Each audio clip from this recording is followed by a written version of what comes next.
SSC 2026 পরীক্ষার্থীরা তোমরা জানো তোমাদের পরীক্ষার কিন্তু ইতিমধ্যে ডেডলাইন মোটামুটি ঠিকঠাক করা হচ্ছে এবং রুটিন প্রকাশে তোমরা বিষয়গুলো জানতে পারবা। খুব শীঘ্র রুটিন প্রকাশ করা হচ্ছে এবং তোমাদের পরীক্ষার ডেট বলা যেতে পারে রুটিন প্রকাশের সাথে সাথে জানতে পারছো কবে পরীক্ষা শুরু হবে। আজকে কথা বলবো রুটিন প্রকাশ নিয়ে, কবে রুটিন পাবা তোমরা, কোথায় পাবা এবং যাবতীয় সব ইনফরমেশনগুলো, এবং রুটিনে বেশ কিছু সমস্যা নিয়ে আলোচনা করবো যেটা তোমাদের সবার জানা উচিত। তোমরা যারা এখন আমাদের YouTube channel, Facebook page subscribe follow করো না, করে রাখো এবং এই ভিডিওটি বন্ধু-বান্ধবদের শেয়ার করে দাও। আর অবশ্যই একটা কথা বলবো, আমরা কিন্তু তোমাদের জন্য চালু করেছি এসএসসি 26-এর সাজেশন কোর্স, বিস্তারিত দেখে নাও।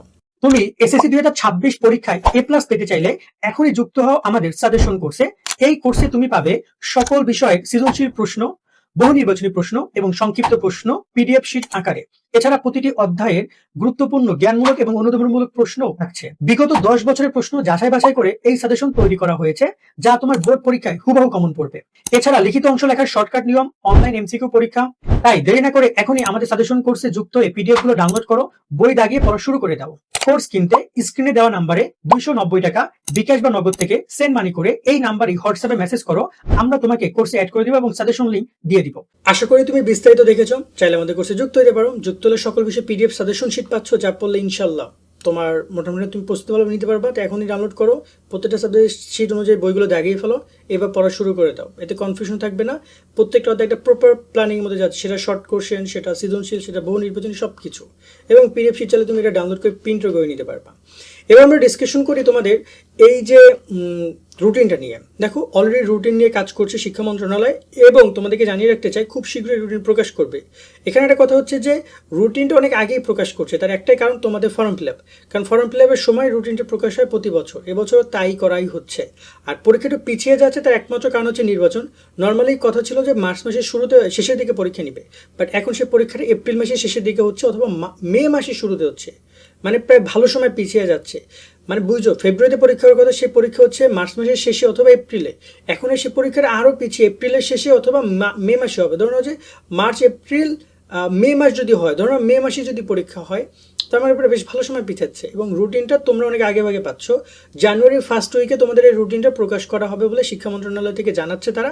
যে রুটিনে বেশ কয়েকটা, আমি আবারও বলি, রুটিনের প্রসেসটা বলি, বেশ কয়েকটা রুটিন তৈরি করা হবে, মিনিমাম 2 থেকে 3টা, এবং সেগুলো অনুমোদনও যাবে শিক্ষা মন্ত্রণালয়ের কাছে।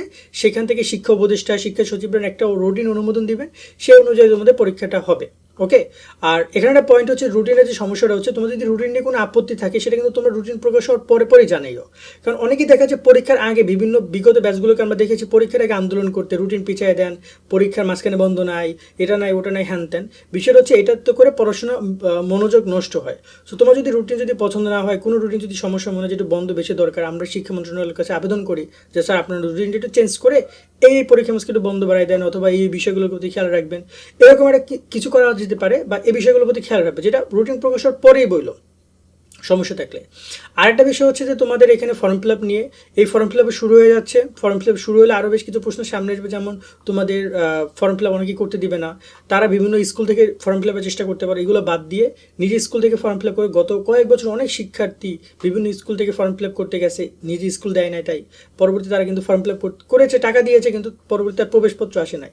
কারণ এত ইজি না, তোমার রেজিস্ট্রেশন এক স্কুল থেকে, পরীক্ষা অন্য স্কুল থেকে, এগুলো হয় না। আশা করি পুরো পয়েন্টটা বুঝেছো। তারপর সামনে আরও অনেক আপডেট আসবে, সেগুলো তোমাদেরকে আমরা চেষ্টা করবো জানিয়ে দেওয়ার জন্য। আমাদের YouTube channel, Facebook page subscribe করে এবং ফলো দিয়ে রাখো, তথ্যগুলো তোমরা সবসময় নিয়মিত পেয়ে যাবা। আজকের মধ্যে এখানে বিদায় নিচ্ছি, সকল অনেক ভালো থাকবা। আল্লাহ হাফেজ।